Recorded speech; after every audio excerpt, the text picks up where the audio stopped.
Most people judge a win by results. Jesus starts somewhere else. He weighs the why. That surprises us because results feel solid and motives feel foggy. But Jesus keeps bringing the camera inside. All a person's ways seem pure, but motives are weighed by the Lord. Prov 16:2 short. That line means God is not fooled by the packaging outward show. He looks at the engine inner aim. Picture a normal Monday. You stay late to help a teammate finish a report. Your manager notices. Your name shows up in a meeting. On paper, that is a success. But two different motives can live under one action. If the goal is make myself indispensable, your heart will demand more attention next time. Therefore, you will push a little harder for credit. Your soul will get loud when someone else is praised. But if the goal is love, serve the team, serve the client, your heart stays steady even when no one claps. The same act grows different fruit because the roots are different. This was true in ancient Israel too. Kings were often measured by army size and harvest numbers. God kept sending prophets to say, "I see the heart." Success without surrender yielding to God always drifted toward harm. This means the scoreboard is not evil. It is just incomplete. Numbers tell you what happened. Motives tell you who you are becoming. Here is a simple motive check before you act. Ask 3 quick questions. Why this? Why now? For whom? If your answer cannot stand before God's face, His presence, slow down. If your answer is mixed, name it. Mixed is normal. Honesty clears the fog. When you say, "Part of me wants applause," you can choose a cleaner next step. You can do the good thing quietly. You can redirect the credit to the team. Small choices like that retrain the heart. One real example. A friend leads a food drive every winter. The first year he posted every delivery. The likes felt good. The second year he kept one drop-off off camera. He said the joy was different. It was lighter. It was free. He was still glad to report impact. But he learned to aim at God first, then share results to invite others not to feed his image. Small takeaway, results matter, but motives steer. Therefore, check your aim before you pull the trigger on the action. Next, we'll name the place motives drift the fastest, our prayers, and how to aim them back at God. Reflection. Where did your reason for a good thing drift toward image, and what would a cleaner aim look like today? God answers honesty faster than He answers image. James said it plain. You ask with wrong motives, just 4. 3 short. Wrong motives means asking for something good to feed something small, self-importance. This is not new. In the 1st century, churches met in homes where wealth and status could tilt the room. People could pray noble words yet angle for position. That is why the New Testament often warns against rivalry competition for rank. Let's bring it to a Tuesday. You pray for a promotion. The work is real, your gifts fit, but your heart is noisy. Part of you wants impact to do real good. Part of you wants applause to feel seen. If applause drives the prayer, the yes will not satisfy you. You will need another title to feel alive. Therefore, even answered prayer will not heal the ache. But if impact drives the prayer, await or not, yet will not undo you. You can still serve with joy because the point was God's purpose, not your platform place to be noticed. Here is a 60-second prayer audit you can use before you ask anything big. Why this? Why now? For whom? Why this puts the request on the table. Why now checks for fear or hurry? For whom names the real audience. If any answer shrinks to self, say so. This is confession, telling the truth to God. This does not disqualify you. This frees you. Once the motive is on the surface, you can ask cleaner.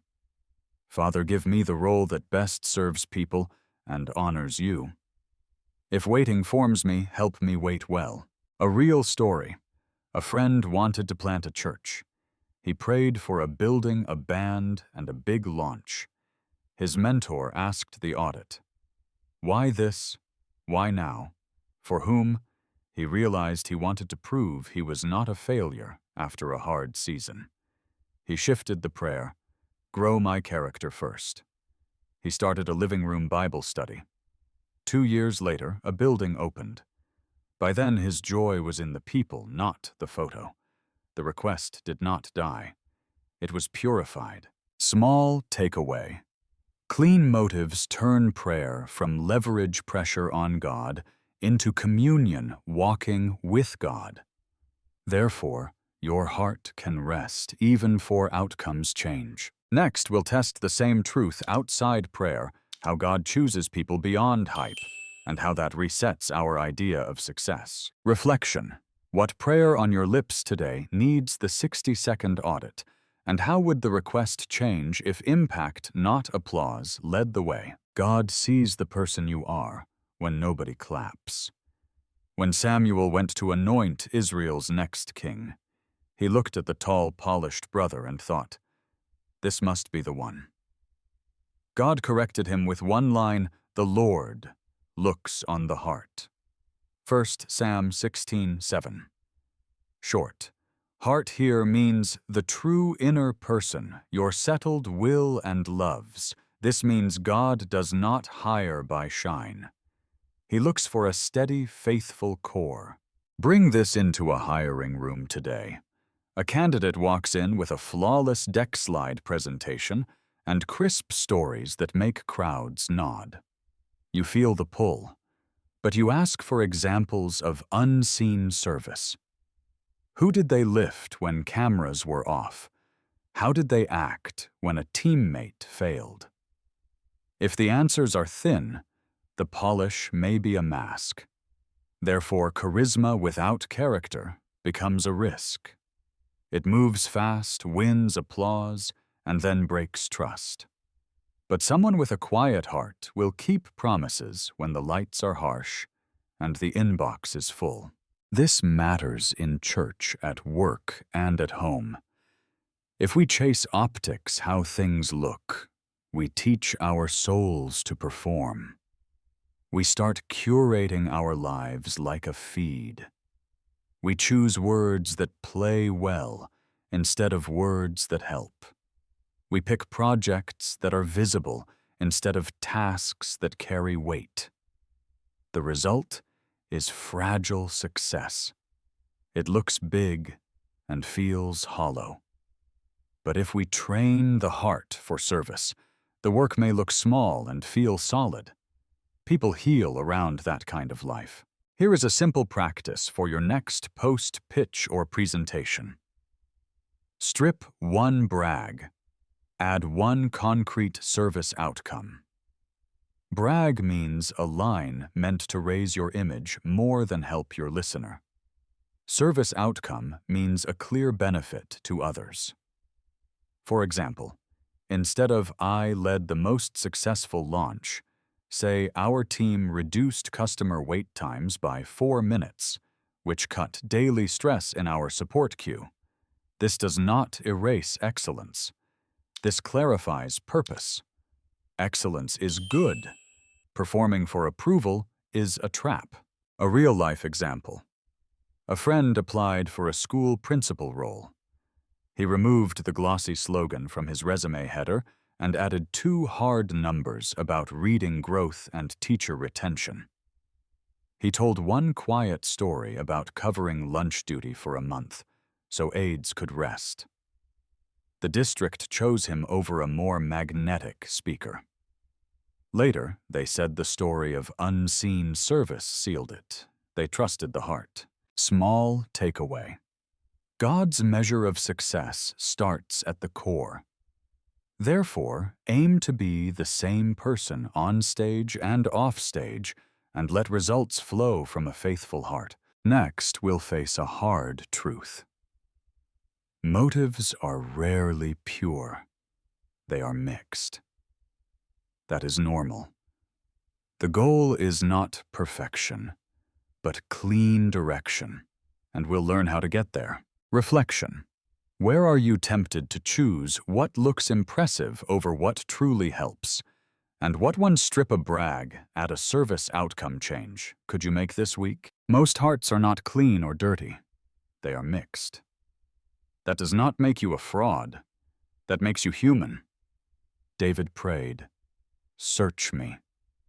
Test me," Psalm 139:23. Short. Search means invite God to look closely. Test means ask God to expose what drives you. This is the posture that grows a steady life. Here is the claim. The goal is clean direction, not perfect purity. Clean direction means the main aim points at God and people. Even if some ego noise is still there, you do not wait to act until you feel flawless. You act while naming the mix. Naming is how the fog starts to thin. Let me show you how this works in a church hallway. You sign up to lead a small group. You love to help. You also want people to think you are wise. Both are in the room. If you deny the second part, it will steer you in secret.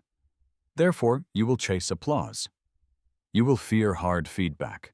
But if you say it out loud to God and to one trusted friend, the grip loosens. You can lead for the good of the people, not for your image. A simple 3-step prayer can help. Step 1. Name the pull. Father, I want to serve, and I also want to be seen. Step 2. Ask for cleansing. Cut the part that is about me. Aim me at love. Step 3. Take one faithful action. Do one thing that serves with no extra spotlight. This trains the heart to follow the motive you just prayed. Add counsel to the mix. Wise friends help you hear your own story. Invite someone who can say no to you. Ask them to reflect back what they hear in your reasons. This does not shame you. This shapes you. Often the next right step becomes clear when another believer names the better aim. One real example. A woman I know wanted to launch a mentoring program at work. She cared about young hires. She also liked the idea of being known as a culture builder. She prayed the 3-step prayer. She asked a seasoned colleague to poke holes. Then she chose a quiet pilot with 5 people and no press. The results were strong. Her joy rose because she was helping people, not chasing a label. Later, when the company wrote about it, the article felt like overflow, not the point. Small takeaway. Mixed motives do not have to run your life. Therefore, confess them, invite counsel, and take one small, faithful step that starves your ego and feeds love. Next, we will practice the one habit Jesus gave to realign the heart doing good in secret, so your appetite shifts from applause to the Father's smile. Reflection. Which mixed motive do you need to name out loud this week? And what is one small, faithful action you can take that does not feed your image? Jesus gave a habit that rewires the heart. Do one good thing no one can trace back to you. He said your Father sees in secret, Matt 6:4 short. Secret means hidden from public view. This means you move your audience from the crowd to God. In the 1st century, people lived in an honor culture. Status mattered. Jesus shifted the reward system. He took the spotlight off the street and aimed it at the Father's smile. Here is why this works. Applause trains appetite. If praise fuels your joy, you will need bigger moments to feel alive. Therefore, your motives drift toward image even when your actions help people. But secret obedience breaks that loop. No one claps. The good still gets done. Your heart learns to enjoy the act itself and the Father's notice. Over time, the itch for credit quiets. Try this simple plan for 1 week. Pick one secret act of love. Keep a short list of ideas and choose one that fits your life. Pay a bill for someone who is stressed and say nothing. Leave an encouraging note on a coworker's desk with no signature. Clean the break room after lunch. Send a grocery gift card through a mutual friend so it cannot be traced to you. When you want to hint, stop. When you want to post, don't. At night, tell God the story with a smile and thank Him that He saw it all. A real example. A friend works in property management. Residents often argue about shared spaces. He started coming in early once a week to tidy the lobby and wipe the elevator smudges. He told no one. A month later, complaints dropped. He said the strangest part was the joy. He was not waiting for credit. He was happy that the building felt peaceful. Secret good changed the space and changed his appetite. If you serve in church, this habit matters even more. Public ministry easily becomes public performance. So pair visible roles with invisible service. Teach on Sunday, but also stack chairs when no one is around. Lead a song, and then send a quiet meal to a caregiver midweek. The mix keeps your soul from starving for likes. Small takeaway. Hidden obedience is not smaller, it is stronger. Therefore, train your heart with one secret act this week and let God be your audience, be your. Next, we will follow the trail that exposes our motives without words, how money and time reveal what we truly love, and how a 15-minute audit can reset your week. Reflection. What simple secret act of love fits your week, and how will you keep it truly unseen? Your calendar is your confession. Jesus said, "Where your treasure is there, your heart will be also." Matt 6:21. Short. Treasure means what you treat as most valuable. Heart means your true center, what drives choices. This means your week already tells the truth about your motives, even if your words sound right. We do not have to guess what we love. We can look. Let me ground this in a Thursday night. You tell your family they matter most. Yet the last 4 weeks show late-night side work every Saturday and dinners eaten in separate rooms. You are not lying. You are drifting. Work pressure shouts, and the urgent crowds out the important. Therefore, the heart leans toward income and image, while the mouth says relationship. That gap creates guilt and distance, but a small, honest reset can close the gap fast. Here is a 15-minute audit that exposes and heals. Grab your last 7 days. Circle your 3 biggest time blocks. List your 3 biggest expenses outside housing and essentials. Now ask, what story do these 6 items tell? If the story is hustle without rest, or giving without presence, or endless scrolling without prayer, do not spiral. Name one change for this week. Move a 1-hour block from screen to a slow dinner.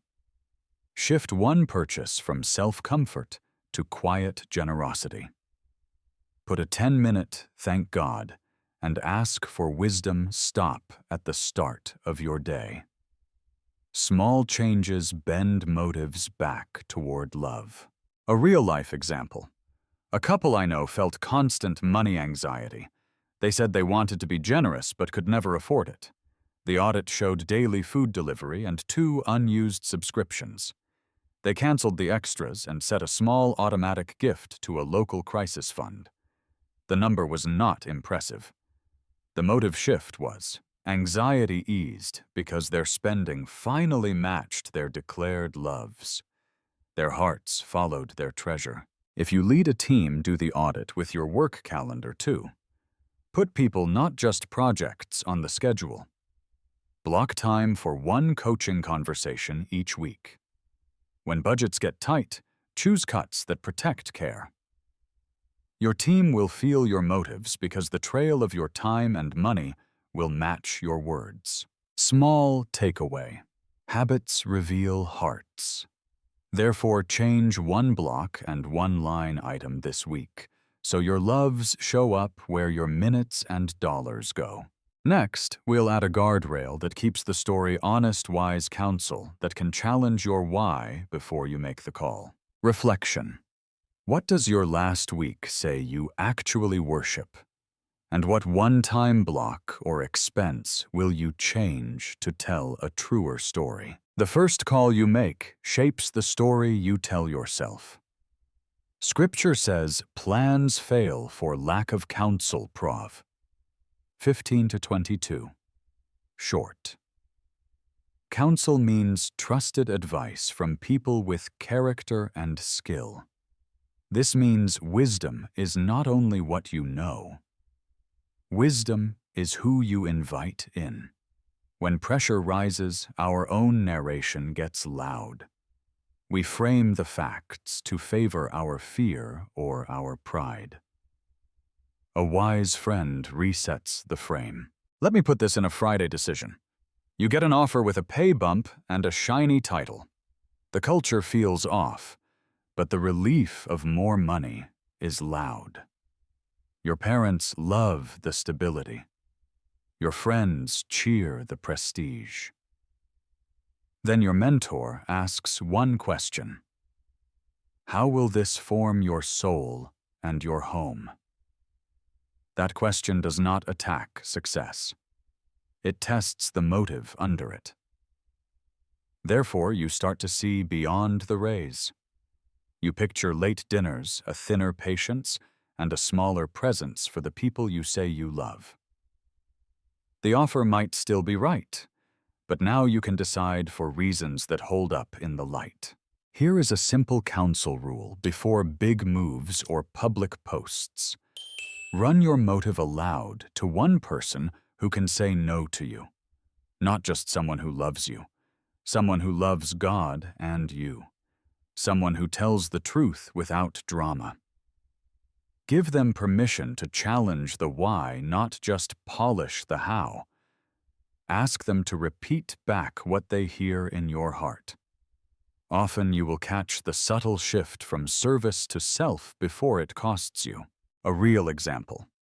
A designer I know wanted to leave her company after a conflict with leadership. Her closest friend said, "You deserve better. Jump." She called an older believer who had led teams for years. He listened and then asked, "Is this about justice or vindication?" She paused. The answer was mixed. He suggested a 3-month plan document issues, clearly try one more peacemaking meeting, and keep the door open with grace. She followed the plan, then left with clean motives and strong references. The new job came, and her peace came with it. Counsel did not trap her. Counsel set her free to move without bitterness. If you are the go-to person for others, set your own guardrails. Name 2 advisors for faith and work. Tell them your blind spots. Reach out before the moment, not after the mess. If you lead a team, build a culture where pushback is welcomed. The questions you allow will be the integrity you keep. Small takeaway. The voices you wait become the values you live. Therefore, invite one seasoned voice to test your why before you decide. Next, we will land the deepest shift. You cannot white-knuckle a pure motive. Only grace moves the heart from proving to gratitude, and gratitude changes how Jesus measures success. Reflection. Who has permission to challenge your reason for a big decision right now, and when will you ask them to listen? You can't white-knuckle a pure motive. The heart moves when it is loved. Scripture says we love because He first loved us. Jan 4, 18. Short. First loved means God took the first step and set the tone. This means success in Jesus' eyes is not you proving worth. It is you responding to grace with faithful presence where you are. Here is the shift. Earning asks, "What must I do so God will approve me?" Gratitude asks, "What has God done that frees me to love well?" Earning breeds fear, hurry, and comparison. Therefore, even good deeds feel like tests. Gratitude breeds courage and patience. Therefore, the same deeds feel like worship. You still work hard, but the why is different. You are not climbing a ladder to God. You are walking with God into the work in front of you. A Monday scene. You face a difficult coworker. Earning says, "Be kind so I can feel righteous." That motive snaps under pressure. One bad interaction, and you quit trying. Gratitude says, "Christ was patient with me when I was hard to love." That motive lasts through a slow week. You set a boundary, still tell the truth, and keep showing basic respect. The outcome may or may not change fast, but your heart does. Peace grows because the motive flows from being loved, not from chasing a grade. Try a 2-line start to each day. Line 1.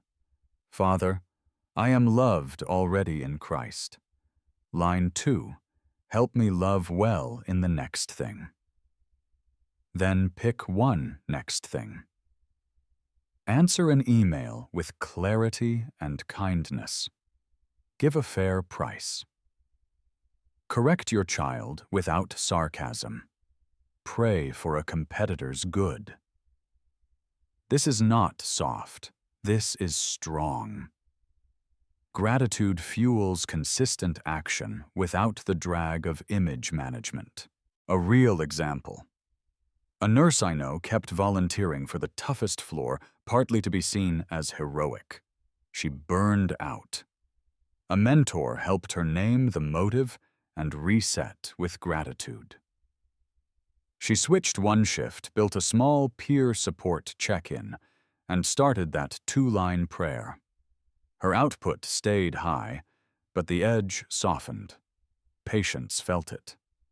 Her supervisor noticed, not because she chased notice, but because her presence steadied the unit. The scoreboard improved, but it was the byproduct, not the aim. Small takeaway. Grace moves motive from proving to responding. Therefore, start from loved already, and let gratitude drive the next faithful step. Next, we'll land the plane with a quick recap and 3 practical moves you can take today, so your why, what, and fruit align with how Jesus measures success. Reflection. What is one area where you've been trying to prove yourself, and how would your next step change if you started from loved already? Let's gather the thread. Jesus measures success by motive first, then action, then fruit. We learned to check the why before we hit send. We aimed our prayers at communion, not leverage jazz. 4-3 short. We chose heart over hype. 1. Sam 16:7 short. We named mixed motives and took one faithful step. We trained appetite with secret good, Matt swore. Short. We let our time and money tell the truth, Matt. 6:21. Short. We invited wise counsel to test our story, Prov. 15:22 short. And we shifted from proving to gratitude because he first loved us. 4:19 short. Here are 3 moves you can take today. 1. The 60-second motive audit, before one key choice. Ask why this, why now, for whom. If the answers shrink to self, confess it, and pick a cleaner step. 2. The secret practice. Do one unseen act this week. Tell no one. Thank God at night that He saw it. This resets your appetite. 3. The trail reset. Change one time block and one expense so your calendar and budget match what you say you love. Share that change with a trusted friend for support. If you lead a team or a home model the shift out loud. Say, we will choose what truly helps over what only looks good. People around you will feel the difference. Peace grows because motives align with love. One closing line to carry into the week. Father, I am loved already. Help me love well in the next thing. Say it before a meeting. Say it in traffic. Say it when you are tired and tempted to perform. Let gratitude steady your hand. If this helped, drop your takeaway below and share the video with someone deciding under pressure. Subscribe so you don't miss the next episode as we tackle the one habit that clears conflict before it starts. Reflection. Which of the 3 moves, audit, secret practice, or trail reset, will you do first, and when will you start?